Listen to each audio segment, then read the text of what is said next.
Radhe Radhe everyone. आप सभी को छठ पर्व की ढेरों शुभकामनाएं। तो फ्रेंड्स, आज की वीडियो में हम जानेंगे कि आप घाट के पास नहीं जा पा रहे हैं तो घर पर आप किस प्रकार से छठ मैया का पूजन कर सकते हैं, कैसे आप उन्हें सुबह शाम का कैसे अर्घ दे सकते हैं। तो बहुत ही महत्वपूर्ण वीडियो है। कई बार मजबूरी हो जाती है कि हम बाहर रहते हैं जहाँ पर हम घाट के पास नहीं जा सकते, तो आप घर पर ही बहुत ही सरल विधि से पूजा कर सकते हैं। तो देखिए, घर परिवार, संतान, पति की सुरक्षा और उन्नति के लिए छठ मैया का पर्व मनाया जाता है। छठ पर्व का त्यौहार पूरे 4 दिन तक माना जाता है। छठ मैया सूर्य भगवान की बहन है, तो इस दिन छठ माता और सूर्य भगवान दोनों की ही उपासना की जाती है। कार्तिक मास के शुक्ल पक्ष की चतुर्थी से छठ पूजा शुरू हो जाती है। इस दिन नहाय खाए होता है, यानी चतुर्थी के दिन नहाय खाए किया जाता है और पंचमी तिथि के दिन खरना किया जाता है और षष्ठी के दिन निर्जल निराहार रह करके शाम को डूबते हुए सूर्य को अर्घ दिया जाता है। फिर लगातार निर्जल निराहार रहते हुए सप्तमी के दिन सुबह सुबह भोर में सूर्य की पहली किरण के साथ में डूबते हुए सूर्य को अर्घ दिया जाता है। वैसे तो घाट पर हम डाला सजाकर ले जाते हैं और सूप सजा के केले ले जाते हैं, तो हम इस पूजन को घर पर ही कर रहे हैं। तो सूप सजा ले, तो देखिए सूप अपनी अपनी मान्यता के अनुसार सजाए जाते हैं। तो किसी के यहाँ तो एक एक सूप का अर्घ दिया जाता है, शाम को अर्घ देते हैं, तो किसी के यहाँ पर जोड़े से अर्घ दिया जाता है और किसी के यहाँ पर 5-5 सूप भी सुबह और शाम को चढ़ाए जाते हैं। जैसे भी आपके यहाँ होता हो वैसे ही कर सकते हैं। तो कम से कम एक सूप तो हम दोनों समय में चढ़ाना होता है। तो देखिए, आप कोई बड़ा सा यहाँ पर टप ले लें और कोई भी ऐसा बर्तन ले लें जिसमें आप खड़े हो सकें। बर्तन शुद्ध होना चाहिए, नया होना चाहिए, जिसमें कपड़े आदि धुलते नहीं होना चाहिए। आप ईंटों से भी सरोवर बना सकते हैं। तो छत पर आप इस तरीके से पहले गंगा जल डालकर, फूल डालकर और थोड़े से फूल डालें और इस प्रकार से हम कृत्रिम सरोवर बना लेते हैं। और क्योंकि हम घाट के पास नहीं जा पा रहे होते हैं तो अर्घ दिया जाता है, तो ये जल के अंदर खड़े होकर ही दिया जाता है। तो कोशिश करें कि घुटनों तक जल आ जाए, तो इतना जल भरे नहीं तो इतना तो भरे जो पैर तक डूब जाते हैं। तो देखिए, सृष्टि वाले दिन शाम को अर्घ दिया जाता है, यानी कि डूबते हुए सूर्य को अर्घ दिया जाता है। पश्चिम दिशा की ओर खड़े हो जाएं और जहां से सूर्य आपको दिखाई दे रहे हों, डूबते हुए सूर्य को छत पर ही आप इस पूजन को कर सकते हैं, बालकनी में भी कर सकते हैं। इसके बाद डूबते हुए सूर्य को देखते हुए इसके बाद आपने जो भी सूप के अंदर धूप दीप रखे हैं उनको प्रज्वलित कर लें।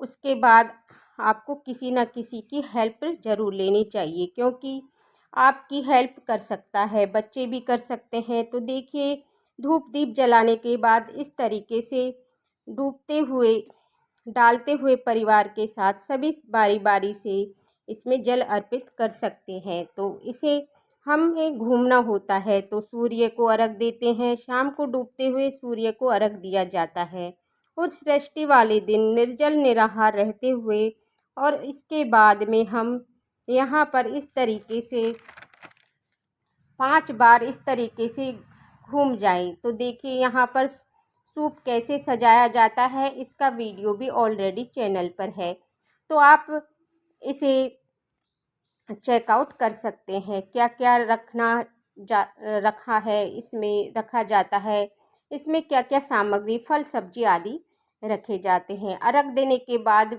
भी हम इस तरीके से 5 बारी जल के पास अपने सूप को ऐसे कर देते हैं। तो एक सूप तो हमें जल के शाम को चढ़ाना होता है और या एक जोड़े से या 5-5 भी आप चढ़ा सकते हैं। तो देखिए, इसके बाद में मैं यहाँ पर सिंदूर लगाया जाता है, तो इस तरीके से आप नाक से लेकर के पूरा लंबा सिंदूर लगाया जाता है। ये बंधन सिंदूर होते हैं, तो ये विशेष रूप से लगाया जाता है। और इस तरीके से अर्घ देने के बाद यहाँ पर हवन भी किया जाता है। तो गाय का उपला आप सिलगा लें और जला लें, और उसके बाद आप घी डालें, कपूर डालें और चंदन की लकड़ी से यहाँ पर हवन किया जाता है और सामग्री से अर्पित कर सकते हैं। यहाँ पर आपने जो भी भोग प्रसाद बनाया है, ठेकुआ, खस्ता, चावल के लड्डू, उनको भी भोग प्रसाद में ज़रूर अर्पित करें। सेम इसी विधि से देखिए ज़रूर घाट पर जाकर के पूजन किया जाता है। तो घाट पर तो बहुत ही ज़्यादा आनंद आता है और इस तरीके से छठ मैया मनाई जाती है। घाट के पास में रेती आदि होती है, उसके पास में सारी सामग्री चढ़ाई जाती है। तो ऐसे आप सूर्य भगवान का नाम लेते हुए, प्रार्थना करते हुए आहुति दें और परिवार के सभी सदस्य इस तरीके से हवन करें। हवन करने के बाद में हम छठ मैया से प्रार्थना कर लेंगे और इस प्रकार से हम यहाँ पर क्षमा याचना कर लेंगे। सेम इसी विधि से सुबह के समय यानी कि भोर में पहली किरण के साथ ही हम यहाँ पर सूर्य को अर्घ दिया जाता है। और यहाँ पर बैठ कर के देखिए, आप हाथ में चावल या फूल लेकर के कथा ज़रूर सुन लें और सभी मिलकर आप छठ मैया के गीत भी गा सकते हैं, भजन कीर्तन कर सकते हैं, सूर्य भगवान के मंत्रों का भी आप यहाँ पर जाप कर सकते हैं। यदि आपको कुछ नहीं आता है तो यहाँ पर बैठकर कथा सुननी होती है। ये जो पूजन है नए वस्त्र पहनकर किया जाता है।